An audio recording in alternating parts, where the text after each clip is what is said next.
Olá, seja bem-vindo, seja bem-vinda à nossa aula, ao nosso curso de língua portuguesa e redação aplicada ao contexto do Ministério Público. É uma honra ter você aqui comigo. Nas últimas aulas, a gente conversou sobre coerência e coesão e a gente viu os mecanismos de coerência e coesão, né? Falamos sobre os 4 mecanismos de coesão e coerência. A gente falou no primeiro mecanismo sobre referência, né? Sobre a anáfora e a catáfora. A anáfora é quando a gente faz referência a uma informação já mencionada e a catáfora é quando a gente vai introduzir a informação. Logo depois, a gente falou sobre a substituição. Na substituição, a gente viu a importância da sinonímia, né? Do uso de sinônimos no texto, mas também é muito importante, é muito fundamental que a gente tenha atenção aos sinônimos de palavras técnicas, não é? E aí a gente viu alguns problemas que são gerados em relação à não atenção a esse tópico.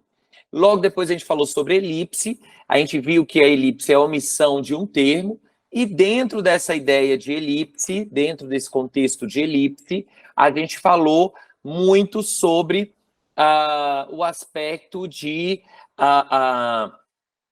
paralelismo sintático, né? Então, a gente conversou sobre paralelismo sintático e a gente viu muito que a estrutura precisa ser igual em diversos contextos e a gente conversou sobre isso, né?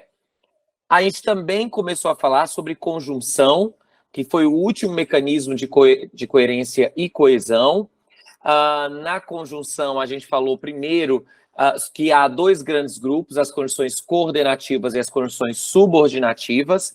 Dentro desse quesito, a gente viu o aspecto de as conjunções coordenativas se dividem em 5 tipos, né? As aditivas, adversativas, conclusivas, alternativas e explicativas. E aí, nas conjunções aditivas, a gente começou a falar sobre o e e sobre o nem, né? Vimos que o e não pode iniciar período, vimos que o nem significa e não, e falamos aí também do também, ainda, demais e outros sim. Falei 3 observações sobre isso. Mas já está recente, acho que você se lembra aí. Não se esqueça, me mande as suas dúvidas, não fique com suas dúvidas, tá bom? Vou projetar minha tela para que então a gente comece a falar sobre os outros conectivos, né, relacionados à coerência e coesão. Então, vamos lá. Então, se você quiser acompanhar com a apostila, você também pode fazer isso. A gente tem aqui as conjunções de adversidade, o mas, porém, contudo, todavia, entretanto, no entanto, e também aqui existe o não obstante, né? Não obstante é uma conjunção muito utilizada no contexto jurídico, não obstante, deixa eu escrever aqui embaixo, não obstante, não é? Conjunção adversativa. Todas essas conjunções, elas são utilizadas para indicar uma oposição de ideias, não é? Isso é importante. Para a gente pensar em utilizar essas conjunções, precisa haver entre os períodos, entre os parágrafos, uma oposição de ideias, precisa haver ideias contrárias, não é? Então, é fundamental que você identifique essas ideias contrárias para que se permita fazer o uso aqui das conjunções adversativas. Uma questão muito importante é que essas conjunções, elas têm um comportamento bem legal em relação ao uso da pontuação. Mas aí eu vou falar também da conclusão, e aí a gente conjuntamente vê os tópicos relacionados à adversidade e conclusão, porque o comportamento quanto à pontuação é o mesmo, tudo bem? Em relação às conjunções de alternância, a gente tem aqui o ou, ora, quer, seja. Ou, ora, quer, seja. Um aspecto muito importante sobre a conjunção ou, um aspecto muito importante sobre a conjunção ou é a vírgula é facultativa antes da conjunção ou. Então, antes da conjunção ou, é opcional você utilizar utilizar esse sinal de pontuação. Como eu estava falando para você, a conjunção de alternância, né, o ou, ele aceita a vírgula de maneira facultativa, e a gente vai pensar nessa ideia nessa faculdade, pensando na extensão, assim como eu falei para o NEM, lembra quando eu falei a vírgula antes do NEM? Então eu disse assim, é mais comum acontecer a vírgula antes do NEM com orações maiores, né, com estruturas maiores. Então, quando a gente tem João ou Pedro, o promotor ou procurador, não é usual usar vírgula aí, não é? Agora, quando eu tenho orações, estruturas maiores, aí é mais comum que se faça o uso dessa vírgula, tá? E aí, essa vírgula que eu estou dizendo que é facultativa, também é facultativa aqui nessas estruturas, ó, antes do segundo ou, antes do segundo ora, antes do segundo quer, antes do segundo seja, tudo bem? Aí, a segunda observação e última aqui sobre as conjunções alternativas é relacionada aqui às conjunções ou, ora, ora, quer, quer, seja, seja. Aqui, essas conjunções, aliás, quando eu tenho essas conjunções, o aspecto importante aqui é o paralelismo. O que significa isso? Quando eu uso a conjunção ou, eu tenho que utilizar a conjunção ou. Quando eu uso seja, eu tenho que utilizar seja. O que significa isso? Eu tenho de fazer pares. Então, eu não posso falar seja ministro ou desembargador. Não. Seja ministro, seja desembargador. Eu tenho que utilizar os pares que vão trazer o paralelismo para a oração. Tudo bem? Pronto. Então, falei aqui sobre as conjunções alternativas. Vamos entrar aqui nas conjunções conclusivas. Nas conjunções conclusivas, a gente tem o logo, pois, portanto, assim, então, destarte, destarte, por conseguinte, atenção, hein? Por conseguinte, é locução conclusiva, não é explicativa. Algumas pessoas querem usar como explicativa. Não, conclusiva. Para a gente pensar em conclusão, precisa haver uma ideia anterior que gere essa consequência, né? Então, quando a gente pensa em conclusão, a gente pensa muito em causa e consequência. Então, quando a gente introduz um conectivo de conclusão, é porque, em regra, a gente está introduzindo uma consequência de um fato que foi apresentado anteriormente. Então, temos de primeiro ficar atentos em relação a isso. Segundo aspecto aqui, ou aliás, o terceiro, né, porque o primeiro foi de por conseguinte, terceiro aspecto é a questão de destarte, destarte. São sinônimos, tá? Muita gente fica na dúvida se vai usar um ou outro. Ruais, dicionarista Ruais, que eu já mostrei para vocês, coloca como sinônimas as palavras destarte e destarte. Muito bem. Aí agora eu quero que você preste atenção, porque eu vou falar dos aspectos de pontuação. E os aspectos de pontuação relacionados às conjunções conclusivas e às conjunções adversativas. Então, vamos aqui, jovens, vamos aqui falar dessas conjunções adversativas e falar dessas conjunções conclusivas. Olha o que acontece. Quando eu tenho as conjunções adversativas e conclusivas, elas se comportam da mesma forma. Eu poderia pensar aqui, estou usando portanto, mas eu poderia pensar em usar o entretanto, poderia pensar em usar o contudo, poderia pensar em usar o todavia. Então, aqui, poderia usar essas conjunções. É claro que se o sentido permitisse, não é, jovens? É claro que se o sentido permitisse, eu poderia usar aqui as conjunções adversativas ou conclusivas. Aí, aqui eu quero conversar com você sobre pontuação. Então, preste atenção. Eu tenho 8 frases aqui, 8 frases que têm o mesmo sentido. 8 frases que têm o mesmo sentido. O que vai mudar aqui é uma questão de clareza, basicamente, não é? Quanto maior for a estrutura, mais recomendável se faz separar essas orações. Olha, quando eu falo de orações falando de verbo, mais recomendável se torna separar essas orações com um ponto e vírgula ou com um ponto final.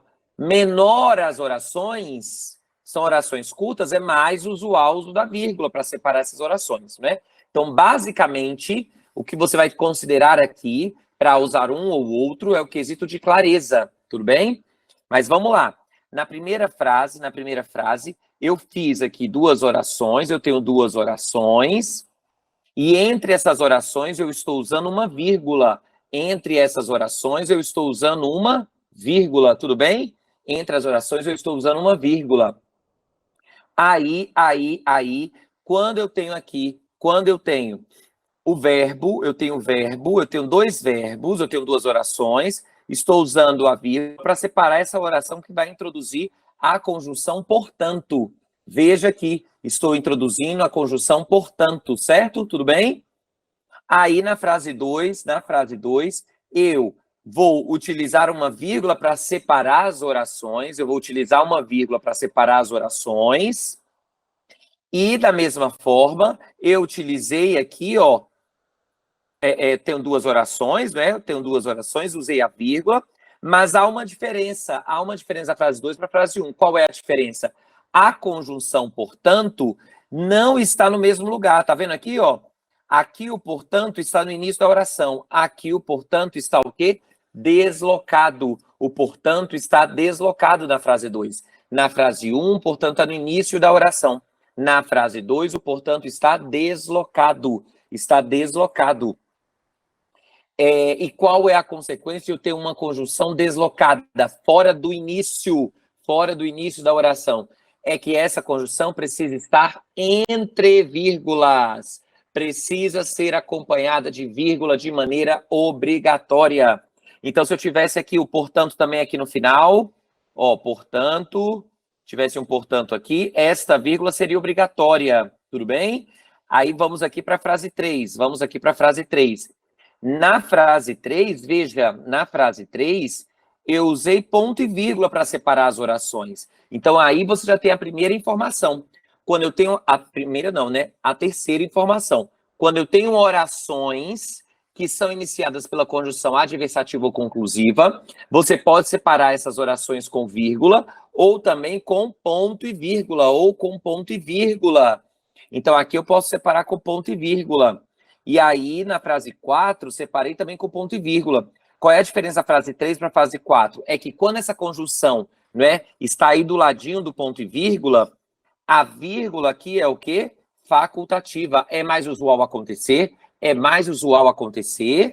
não é? Mas é uma vírgula facultativa. É mais usual acontecer, mas facultativa. Na frase 5, eu usei o ponto e vírgula para separar essas orações. Mas o que eu fiz com a conjunção? Eu desloquei a conjunção. A conjunção está deslocada. Qual é a consequência? A conjunção precisa ficar entre vírgulas. É o que acontece aqui na frase 5. O Anderson, há diferença semântica? Não. O sentido é o mesmo. Eu só estou aqui mostrando opções para a sua redação, para que você tenha repertório, para que você não seja uma máquina ao escrever, para que você consiga ter possibilidades, de acordo com o seu estilo, de acordo com o tipo de texto, você tenha possibilidades para construir aqui esse texto com as conjunções adversativas e conclusivas. Na frase 6, eu fiz a separação agora com ponto final. Então, agora, informação importante, eu posso separar essas orações com uma vírgula, com um ponto e vírgula ou com um ponto final.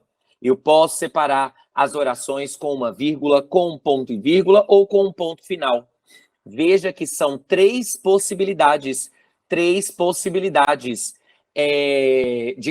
como eu posso separar aí essas orações, tudo bem?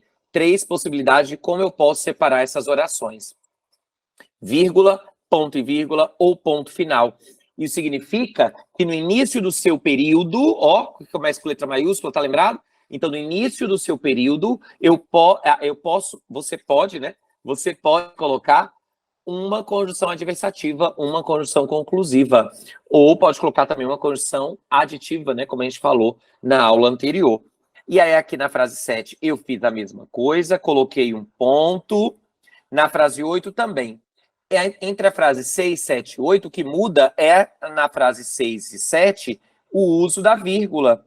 Na frase 6 e 7, o uso da vírgula, 6 e 7, o uso da vírgula. Porque aqui, na frase 7, eu usei a vírgula de maneira facultativa, não é? Mas é mais usual, é muito mais frequente que se use a vírgula aqui na frase 7, né? Bem mais comum. Na frase 8, o que eu fiz? Eu desloquei a conjunção.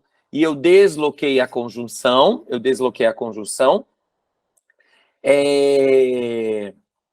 E aí, qual é a consequência? Eu faço uso da vírgula de maneira obrigatória.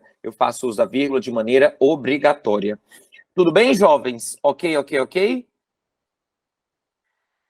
Muito bem. Então, veja, eu tenho 8 possibilidades aqui com as condições adversativas e conclusivas. Veja se ficou alguma dúvida, hein? Vou repetir as 3 informações importantes. Para separar as orações, eu posso usar vírgula, ponto e vírgula ou ponto final. Quando eu desloco a conjunção aparece entre vírgulas.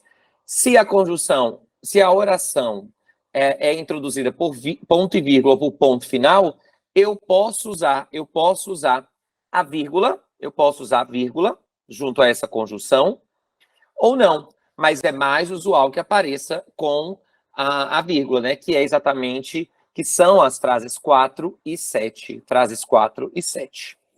Muito bem. Aí agora a gente vai entrar nas conjunções explicativas. E aí, para o nosso dia a dia, para o nosso texto, não importa muito a diferença de uma explicação para uma causa. Não importa muito isso. Se você fosse fazer prova de concurso, aí eu teria de te explicar qual é a diferença de causa para explicação. Mas, em regra, não há diferença para o nosso texto. Então, as informações são semelhantes, né? Eu tenho porquê, por quanto, pois que, visto que, uma vez que, já que. E tenho todas essas aqui, né? Causais, porquê, dado que, por quanto, de novo, em face de, já que, enfim. Quero ressaltar alguns detalhes aqui com vocês. Primeira coisa, quando a gente pensa em usar uma causa, quando a gente pensa em introduzir uma causa, é porque do ladinho da causa, então se eu vou aqui colocar um porquê, é porque eu vou introduzir uma causa. Se eu vou colocar o porquê, é porque eu introduzo uma causa. O que aparece antes dessa causa? O que vem antes dessa causa? Uma consequência. Significa que aqui existe uma consequência. O réu é inocente. Por quê? O réu é inocente, a consequência. Porque não foi comprovada a autoria do crime. A não comprovação de autoria é a causa para ter sido considerado inocente. Sim? Então, sempre preste atenção. Quando eu vou introduzir o porquê, visto que, uma vez que, eu preciso ter aí uma ideia de consequência e de causa e consequência. Tudo bem? Ou necessariamente nessa ordem? Não, eu posso começar, né? Uma vez que não foi comprovada a autoria do crime, vírgula, o réu foi considerado inocente. Pronto, a causa veio primeiro. Mas veja que causa e consequência estão ali, ó, juntinhos, bem unidos. Sim, tudo bem? Aí, outra questão importante que eu quero falar aqui com você. Nunca. Então, eu vou colocar aqui de novo o porquê.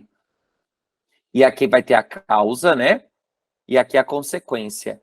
Nunca a gente vai poder usar, nunca vai poder separar orações, a causa e a consequência. A gente nunca pode separar essas orações com um ponto. Nunca. Então, eu nunca posso escrever aqui, ó, ponto porquê. Não posso. Ponto porque não é possível. Não posso fazer ponto pois. Não, isso não é possível. Ponto pois não é possível. Agora, o que é possível? Isso porque. Aí sim, aí é crocante. Porque o porquê agora está retomando isso. Aí eu vou trazer a causa para o isso, e o isso, por sua vez, retoma a consequência. Agora, eu não posso colocar ponto pois, ponto porque, ponto já que. Tudo bem? Porque eu estaria separando aqui a causa e a consequência. Eu só posso utilizar, separar essa causa e consequência, no máximo, com uma vírgula. Com uma vírgula. Isso está claro aí para você? Tudo bem? Próxima informação importante, aqui agora é propriamente sobre os conectivos, tá? Primeira informação importante. Não existe o conectivo vez que. Não existe o conectivo vez que. Eu sei que você usa, eu sei que você acha crocante, acha bonito. Não existe. Não está registrado nos dicionários. Mas eu não posso usar? Não, não pode. Você ainda não é da Academia Brasileira de Letras para inventar as palavras. Você é um jovem operador do direito. Então, você não vai inventar palavras, você vai usar palavras que estão dicionarizadas. Tudo bem? Então, você vai usar vez que? Não, vai usar uma vez que. Uma vez que. Assim como você também não vai usar mais a estrutura posto que. Posto que. Se você for olhar no dicionário, no Ruais, no Aulete, no Aurélio, no Michaelis, você vai perceber que posto que é uma conjunção, é uma locução concessiva. Como é que eu busco locução lá no dicionário, Anderson? Eu digito a palavra núcleo da locução. Então, posto que o núcleo é posto. Digito a palavra posto, vai aparecer as locuções. A locução posto que vai aparecer como concessiva. Tudo bem, ser de luz? Tudo bem? Então, posto que é concessão. O que é concessão? Oposição. Oposição de ideias. Não tem nada a ver com causa. Vinícius de Moraes utilizou como causal. Que seja eterno enquanto dure, posto que é chama, posto que é chama. Posto que é chama, já que é chama, sim, ele utilizou. Mas você não é Vinícius de Moraes, viu, ser de luz? Você não é Vinícius de Moraes. Então, você não vai usar posto que como causal. Você vai usar posto que como concessivo, se for usar, né? Se for usar.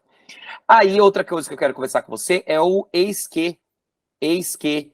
Adora usar eis que, né? Acha crocante, acha bonito, mas não vai mais usar. Não vai mais usar. O eis que, ele não está nacionalizado como visto que.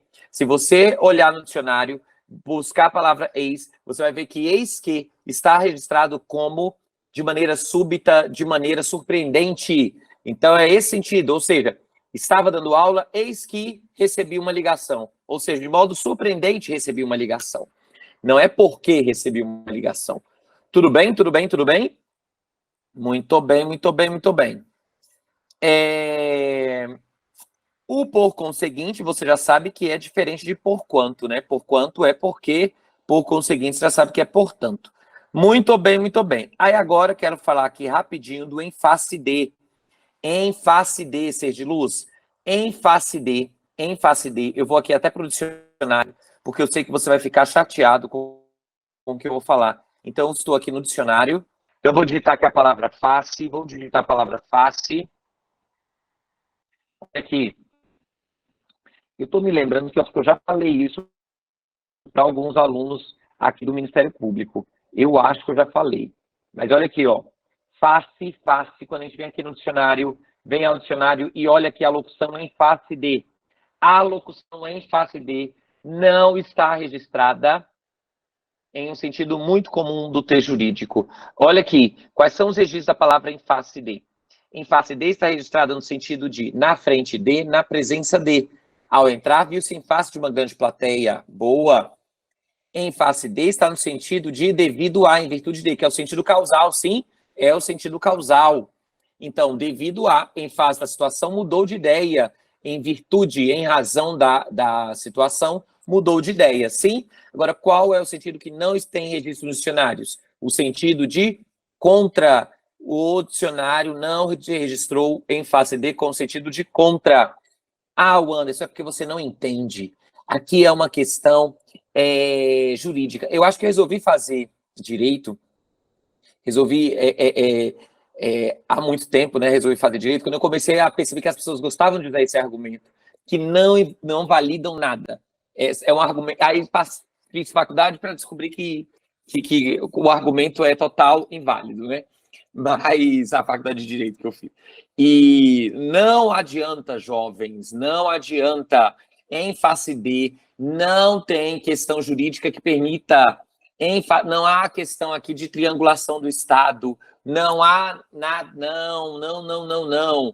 Aqui a questão é linguística, não há registro da estrutura em face de, com o sentido de contra. Então, a gente vai utilizar ajuizou a ação contra fulano. A gente vai usar ajuizou a ação em desfavor de fulano.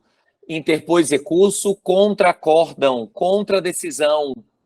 Certo? Tudo bem? Então, não dá para utilizar aqui em face de, mas aí no seu texto jurídico, nesse sentido de contra. Retire isso, jovem, retire isso. Até o Sérgio Bermudes, advogado, já escreveu um artigo sobre isso, falando que é pura lorota da galera do direito que quer continuar usando isso, mas não existe respaldo, não existe porquê.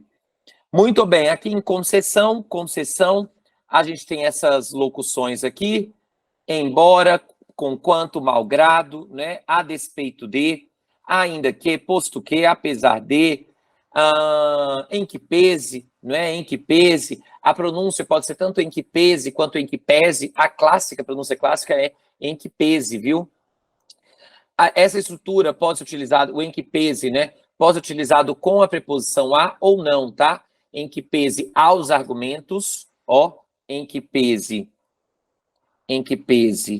aos argumentos, houve decisão desfavorável. E eu também posso usar em que pesem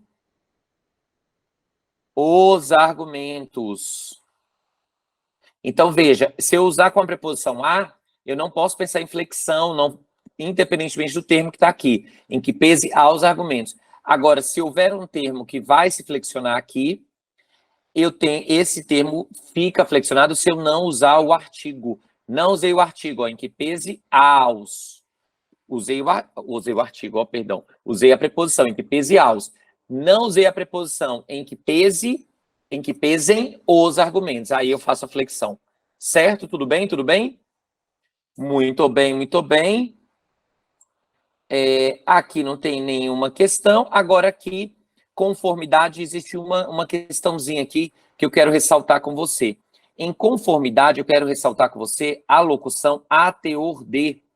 A locução a teor de. Muita gente usa a locução a teor de como se fosse sinônimo de conforme, consoante, segundo. Então, e não é uma locução de conformidade. A locução a teor de nem registrada está em dicionário. Então, não use a teor de, viu? Não use a teor de no seu texto. Evite essa construção. Use conforme, consoante, segundo, ok? Consequência, não há grandes questões para ressaltar aqui para vocês. Que mais aqui? Finalidade eu vou ressaltar um detalhe. Em finalidade, eu tenho aqui, ó, a locução a fim de que, a locução a fim.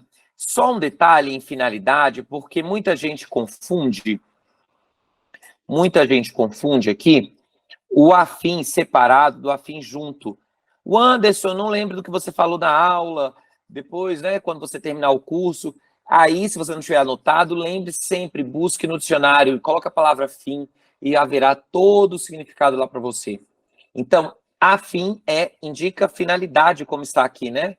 Afim indica finalidade, indica com o objetivo de, indica com o propósito, né? Ou também tem o sentido de interessado por, apaixonado por, tudo isso é o sentido de afim separado. O afim junto é o sentido de semelhança, contiguidade, tudo bem? Semelhança, contiguidade, parente afim, ideia afim, tudo isso aí é o afim junto. Ou seja, é muito mais exceção o afim junto no seu texto, né? Fica atento a isso. Aí, além disso,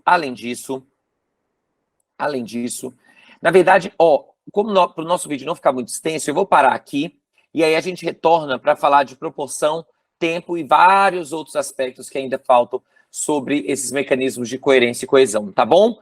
Então eu paro aqui e a gente já retorna.